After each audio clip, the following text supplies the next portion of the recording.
আসসালামু আলাইকুম। ছোট একটা গল্প আপনাদের সাথে শেয়ার করি। আমি একটা পার্ট টাইম জবের জন্য সিজেবি এর স্টাফিং সলিউশন স্টার্টফোর্ডে যেটা আছে ওখানে গেছিলাম আরকি। তো ওখানে গিয়ে বিশ্বাস দাদা নামে একজনের সাথে পরিচয় হলো। একজন ভদ্রলোক। তো ওনার কাছে গিয়ে বললাম যে আসলে স্টুডেন্ট অবস্থায় আছি, ২০ ঘন্টা এনআই আছে পারমিশন। তো একটা চাকরির খুবই প্রয়োজন।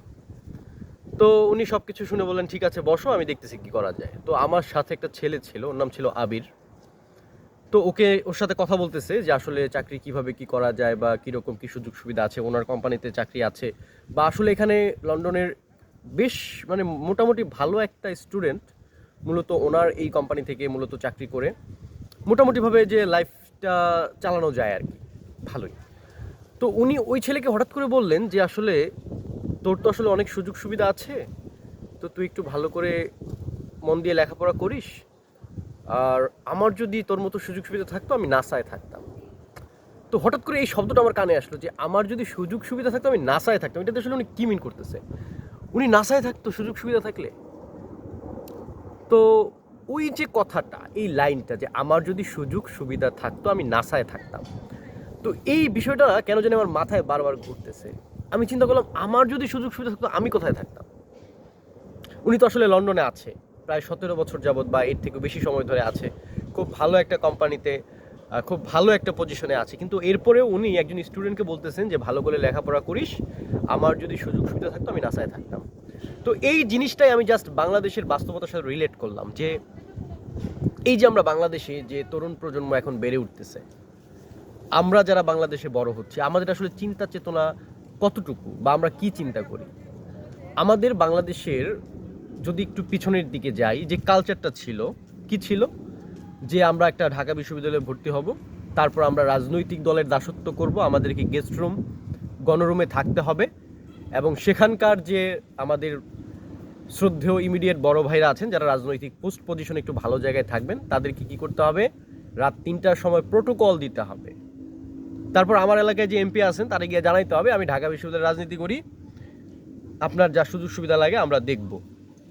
অথবা যে কোনো সময় আমাদেরকে ডাইকেন, ওই এমপিকে কীভাবে আমরা পোস্টে পৌঁছায় দিব বা সংসদ পর্যন্ত পৌঁছাবো, ওইটা হচ্ছে আমাদের জীবনের লক্ষ্য।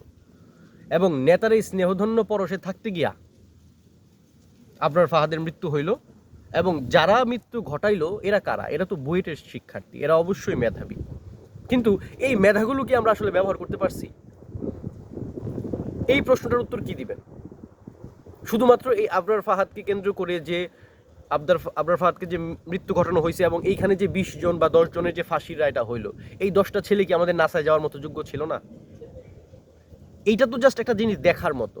এরপর হচ্ছে বিশ্বজিৎ হত্যা বা এই যে আমাদের ক্যাম্পাসগুলোতে বিগত বছরগুলোতে যে রাজনৈতিক হত্যা হয়েছে বা সহিংসতা হয়েছে বা আগামী দিনগুলোতে যে সহিংসতা হবে, এগুলা কি? এগুলা হচ্ছে আমাদের দেশের মেধাবীদের যোগ্য জায়গায় যাওয়ার অন্তরায়। আমাদের রাজনৈতিক সংস্কৃতি চায় আমরা পিছিয়ে থাকি।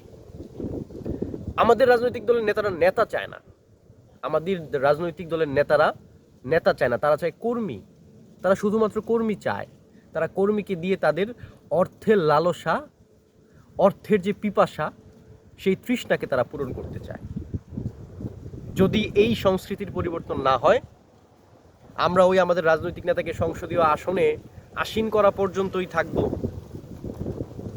এবং আমাদের যে মেধা, সেটার কোনো প্রকৃতভাবে সেই মেধাগুলো মূল্যায়িত হবে না। আমারও মাঝে মধ্যে মনে হয় যদি, আচ্ছা ওইদিকে না গেলাম, আসলে রেগুলার ভিডিও করতে চাই না, কিন্তু কিছু কিছু সিচুয়েশন এরকম চলে আসে যে কথাগুলো না বললেই না। তো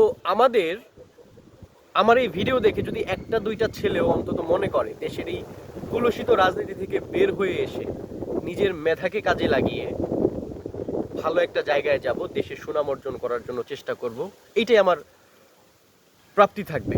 এর থেকে বেশি কিছু চাই না, শুধুমাত্র এই লক্ষ্যেই এই গল্পটা আপনাদের সাথে শেয়ার করা। হ্যাঁ, আমাদের মেধাগুলো নাসাতে যাক, এই বিশ্বের যে বড় বড় প্রতিষ্ঠানগুলো আছে সেই জায়গাগুলোকে স্থান করে নিক, এইটুকুই কামনা। আসসালামু আলাইকুম।